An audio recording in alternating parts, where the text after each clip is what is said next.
सिर्फ हम लोग जीव विज्ञान के प्रमुख ब्रांचेस के बारे में पढ़ेंगे, ठीक ना, जिसमें कि हम लोग को फर्स्ट नंबर पे है एनाटॉमी। एनाटॉमी के अंतर्गत शरीर के आंतरिक संरचना है, इस अध्ययन है, स्टडीज है इसका। एनाटॉमी कॉमन वेज में यहाँ पर ध्यान दीजिए, ठीक है। एनाटॉमी कॉमन वेज में समझना है कि एनाटॉमी किसी का बॉडी से लिया संबंधित है, ठीक, जिसमें कि हम लोग ऐसे कहते हैं, किसी का को कह देते हैं तुम्हारा ऐसा ऐना है, ऐना देखने में तो लगता है, मतलब ठेठी भाषा में अपना यूज़ करते हैं ऐना। तो इसलिए हम लोग को समझना है कि एनाटॉमी शरीर के आंतरिक संरचना और अध्ययन को हम लोग एनाटॉमी के अंतर्गत कहते हैं, ठीक। फिर एंथ्रोपोलॉजी है, मानव विकास, इतिहास, रीति रिवाज का स्टडी जो होता है उसको एंथ्रोपोलॉजी के अंतर्गत होता है। तो एंथ्रोपोलॉजी समझना है कि मानव विकास फर्स्टली अपने पर लिया जाता है, यहाँ पे मानव का डेवलपमेंट, जो कि एंथ्रोपोलॉजी यानी कि ए वर्ड से स्टार्ट होता है एंथ्रोपोलॉजी। एंथ्रोपोलॉजी 1 से 2 बार पढ़िए तो याद हो जाएगा, आराम से याद हो जाएगा, कोई झोल नहीं है इसमें। तो एंथ्रोपोलॉजी मानव विकास, इतिहास, रीति रिवाज का स्टडी को कहते हैं।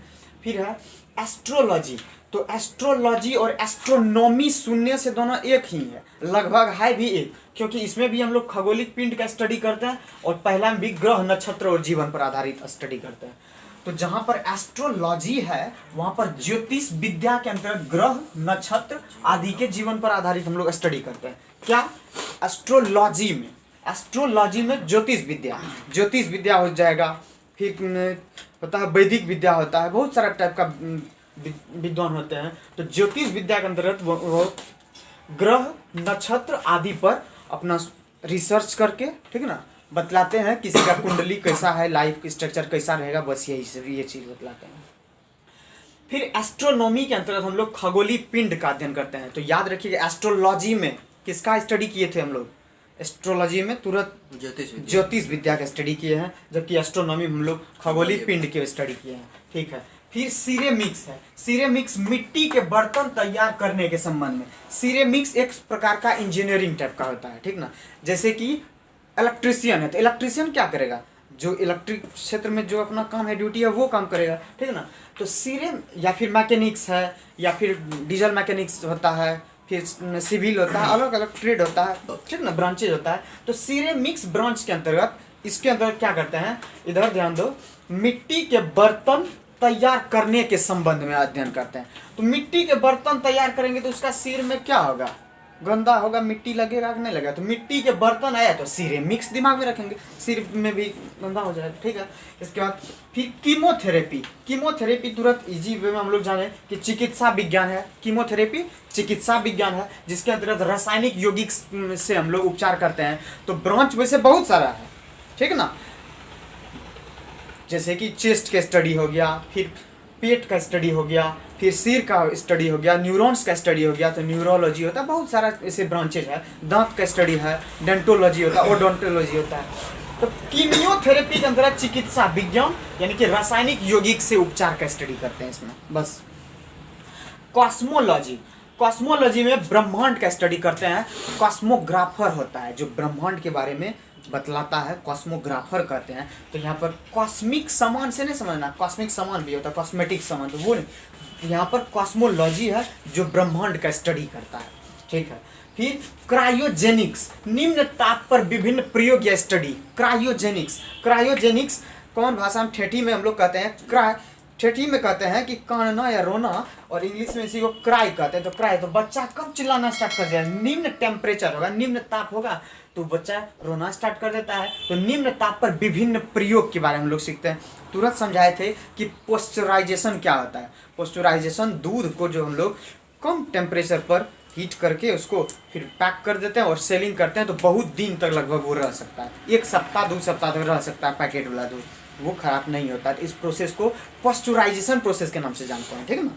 तो यहाँ पर क्रायोजेनिक्स के अंतर्गत निम्न ताप पर विभिन्न प्रयोग के बारे में। आइए यहाँ पर फिर है इकोलॉजी, वनस्पति तथा प्राणियों के आपसी संबंध। किसका? इकोलॉजी के अंतर्गत हम लोग इकोसिस्टम बायोलॉजी में भी एक चैप्टर है, ठीक ना, इकोसिस्टम। तो यहाँ पर हम लोग उसमें पढ़ना है वनस्पति तथा प्राणियों, यानी कि जो पेड़ पौधा है और जो जंतु है, इन दोनों का आपसी रिलेशन को जब पढ़ते हैं तो उसको हम लोग कहते हैं यहाँ पर इकोलॉजी के अंतर्गत कहते हैं, ठीक। वैसे इको अलग चीज है, वो फिजिक्स में पढ़ना, इको सिस्टम के बारे में, यानी कि साउंड टकरा के रिटर्न हो जाता है, तो वो साउंड एकॉस्टिक चैप्टर फिजिक्स में पढ़ना। फिर एंटोमोलॉजी, कीट पतंग का अध्ययन यहाँ पर है। एंटोमोलॉजी, एंट मतलब क्या होता है, चींटी होता है, तो कीट कौन सी, चींटी जो है कीट ही है ना। तो एंटोमोलॉजी के अंतर्गत हम लोग कीट पतंग का स्टडी करते हैं।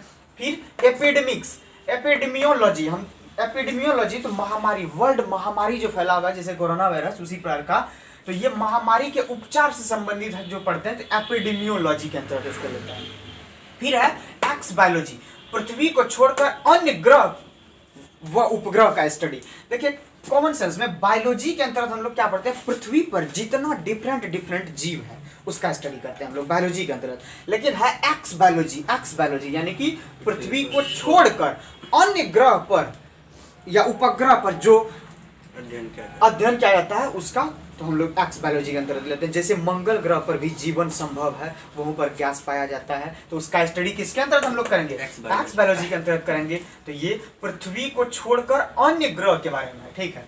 फिर जियोलॉजी, हम लोग ज्योग्राफी के बारे में जानते हैं। ज्योग्राफी दैट मीन्स क्या, पृथ्वी विज्ञान यानी कि भू विज्ञान के बारे में, यानी तो इसमें तो यहाँ पर जियोलॉजी, वही जियो मतलब अर्थ होता है, लॉजी स्टडी करना होता है, तो जियोलॉजी मतलब क्या हो गया, भूगर्भ संबंधी अध्ययन, यानी कि पृथ्वी के आंतरिक संरचना उसके बारे में जब पढ़ते हैं तो जियोलॉजी होता है, जियोग्राफी होता है वहाँ पर।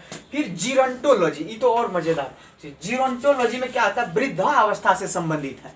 तो आदमी का एज एक कंडीशन ऐसा होता है कि वो जीरो पर जाके खत्म हो जाता होता है कि नहीं होता। अभी मान लीजिए 20 साल 25 साल 24 साल एज है, ऐसा एक कंडीशन ऐसा होगा 65 70 80 तक जाते जाते तो जीरो, तो आदमी बोल्ड आउट हो जाता है वहाँ पर जीरो पर, ठीक है। तो इसको हम लोग जीरोंटोलॉजी वृद्धावस्था के स्टडी को, जीरोंटोलॉजी वृद्धावस्था के स्टडी को हम लोग जीरोंटोलॉजी कहेंगे, एक नंबर तुरंत।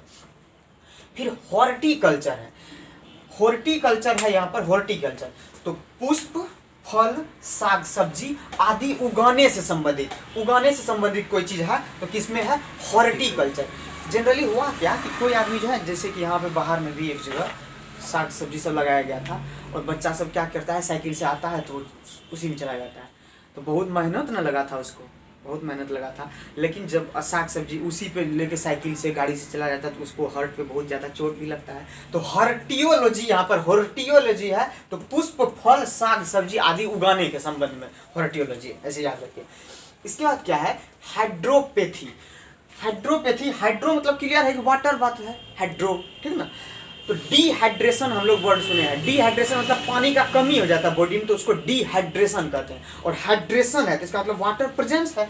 तो हाइड्रोपैथी के अंदर क्या है, पानी से रोगों का चिकित्सा, तो पानी से रिलेटेड रोगों का चिकित्सा, जैसे कि हम लोग पढ़े थे रेबीज होता है कुत्ता में, एक रेबीज बीमारी होता है, रेबीज वायरस, उसमें क्या होता है कुत्ता में, मतलब पानी से डर लगता है, उसको हाइड्रोफोबिया कहते हैं, ठीक ना। कोई चीज़ से डर लगना फोबिया हो जाता है, हाइड्रोफोबिया।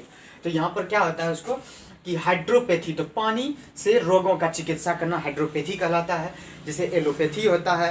फिर ये इसी प्रकार। फिर क्या है, हाइजीन स्वास्थ्य का विज्ञान है, स्वास्थ्य का विज्ञान। नहीं समझे हाइजीन क्या होता है, फिर से जीन के बारे में हम लोग जानते हैं, सेल का स्मॉलेस्ट यूनिट, सेल में क्या होता है, अंदर में उसका DNA RNA होता है, और फिर क्या होता है, न्यूक्लियस होता है, तो न्यूक्लियस में उसमें जीन भी पाया जाता है, जीन, ठीक है ना। तो जीन को चेक करके पता किया जा सकता है, ठीक ना, कि किस कौन सा किसका पीढ़ी दर पीढ़ी है, उससे अनुवंशिकता पता चला जाता है। तो हाइजीन जो है स्वास्थ्य का विभाग है, ठीक। तो जैसे मान लीजिए डॉक्टर लोग को क्या करते हैं कि छुट्टी कंप्लीट कर दी, ठीक, छुट्टी दे देते हैं, निकाल, तो उस कंडीशन में हाइजीन यानी कि जाते वक्त हाय करके निकाल, तो इस कंडीशन हम लोग को याद रखना कि हाइजीन जो है स्वास्थ्य का विज्ञान है। एक होलोग्राफी है, त्रिविमी चित्र का अध्ययन, त्रिविमी मतलब 3 डायमेंशनल, ठीक ना, 3 डायमेंशनल, जिसमें लंबाई चौड़ाई ऊंचाई तीनों हो, तो उसका स्टडी जो हम लोग करते हैं तो होलोग्राफी में करते हैं। वैसे कॉमन सेंस में बुक के ऊपर में एक छपा रहता है होलोग्राम, ठीक ना, होलोग्राम, तो वो भी 3 डायमेंशनल शेप रहता है, लेकिन हम लोग को पता नहीं चल पाता, उसको जब हम लोग देखेंगे तब वो पता चलेगा 3 डायमेंशनल शेप। तो होलोग्राम भी 3 डायमेंशनल शेप होता है, तो होलोग्राफी के अंतर्गत हम लोग त्रिविमी चित्र का स्टडी करते हैं, ठीक है। तो पूरा फास्ट एक रिवीजन रिकैप कर रहा है। एंटोमोलॉजी है शरीर का आंतरिक स्टडी, एंथ्रोपोलॉजी मानव विकास इतिहास रीति रिवाज का, एस्ट्रोलॉजी ज्योतिष विद्या ग्रह नक्षत्र का, एस्ट्रोनॉमी है खगोलीय पिंड का अध्ययन, फिर सेरेमिक्स है मिट्टी के बर्तन से तैयार करना, फिर कीमियोथेरेपी है, चिकित्सा विज्ञान या रासायनिक विज्ञान। कॉस्मोलॉजी, ब्रह्मांड का स्टडी। क्रायोलॉजी, निम्न ताप पर विभिन्न प्रयोग करना। ये बात। इकोलॉजी के अंतर्गत हम लोग वनस्पति तथा प्राणियों का आपसी संबंध के बारे में पढ़ते हैं। एंटोमोलॉजी है, कीट पतंग का अध्ययन करते हैं। एपिडेमियोलॉजी है, महामारी के अध्ययन करते हैं, महामारी के उपचार के बारे में जानते हैं। एक्स बायोलॉजी है, तो पृथ्वी को छोड़कर अन्य ग्रह पर व उपग्रह की स्टडी करते हैं। जियोलॉजी, भूगर्भ संबंधी स्टडी करते हैं। जीरंटोलॉजी, वृद्धावस्था से संबंधित हम लोग जानते हैं। हॉर्टिकल्चर, पुष्प, फल, साग, सब्जी आदि उगाने को हॉर्टिकल्चर के नाम से जानते हैं। फिर हाइजीन है, स्वास्थ्य का विज्ञान है। फिर होलोग्राफी है, त्रिविमी चित्र का स्टडी है। इतना टोटल हम लोग का हुआ।